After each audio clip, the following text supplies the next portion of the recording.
चिराग पासवान का भी एम वही समीकरण है, पर मेरे एम में महिलाएं हैं जो देश नहीं दुनिया की आधी आबादी है, और मेरे वाई में युवा है जो हमारे देश की सबसे बड़ी आबादी है। इनको साथ लेकर चलने का काम कर रहा हूं।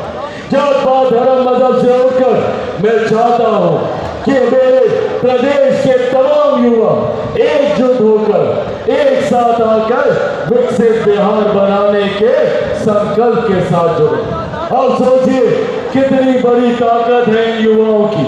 आज हमारे प्रदेश में 65% युवा ऐसे हैं जिनकी आयु 35 वर्ष से कम है।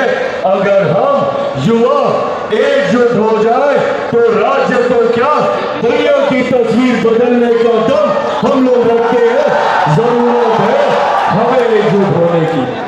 हमें जो लोग जात पात धर्म मजहब में बांटने का काम करते हैं उनको करारा जवाब देने की कि कैसे हम लोग एक हो सकते हैं।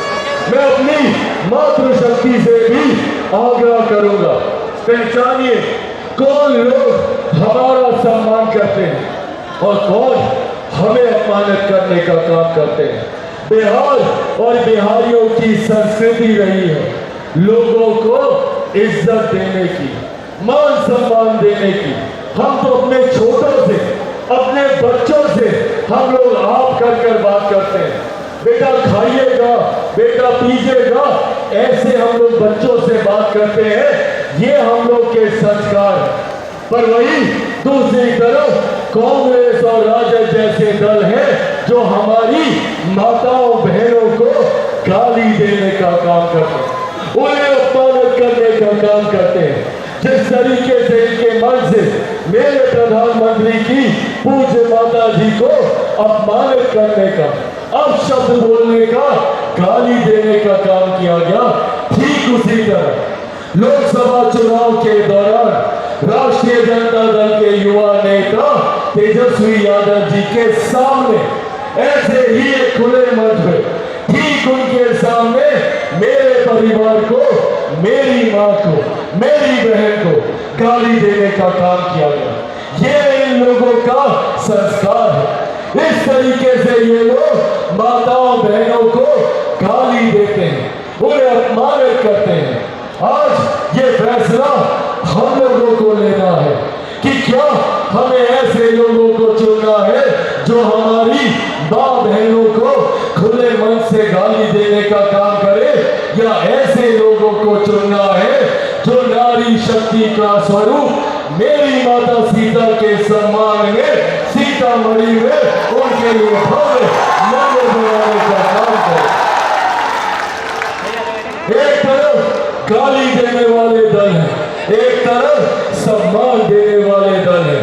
ऐसे में साथियों आज बस ये आग्रह आपसे करने आया हूं, हम लोग पूरा प्रदेश घूम रहे हैं, अलग अलग जिलों में जाकर, अलग अलग संभाग में जाकर हम लोग नव संकल्प महासभा करने का हम लोगों ने कार्य किया। हम लोगों ने शाहबाद के आरा से इसकी शुरुआत की, नालंदा के राजगीर हम लोग गए, हम लोगों ने सारण के छपरा में इस कार्यक्रम का आयोजन करने का काम किया, हम लोगों ने मुंगेर में, गया जी में, हम लोगों ने अलग अलग जगह जाकर आप सबसे बस यही एक आग्रह करने का मैंने प्रयास किया है कि एक ईमानदार सोच के साथ बिहार और बिहारियों की तकदीर, इस तस्वीर को बदलने की सोच के साथ बिहार को फर्स्ट और बिहारियों को फर्स्ट बनाने की सोच के साथ लोक जनशक्ति पार्टी रामविलास आगे बढ़ने का काम कर रही है। जो सपना हमारे पूर्वजों ने देखा, जो सपना मेरे पिता ने देखा, आदरणीय रामविलास पासवान जी ने हमेशा चाहा कि बिहार एक विकसित राज्य बने। उनसे जितना बन पड़ा उन्होंने करने का प्रयास किया, पर उनका पुत्र होने के नाते उनके अधूरे सपनों को पूरे करने के लक्ष्य के साथ मैं निकला हूँ, इस जिम्मेदारी के साथ मैं निकला हूँ। पर मैं ये भी जानता हूँ कि चिराग पासवान इसमें अकेला कुछ नहीं कर सकता, मुझे जरूरत है तो आप सबके साथ की, आप सबके सहयोग। दीजिए ना मेरा साथ। साथियों, आप सबको चिराग पासवान बनकर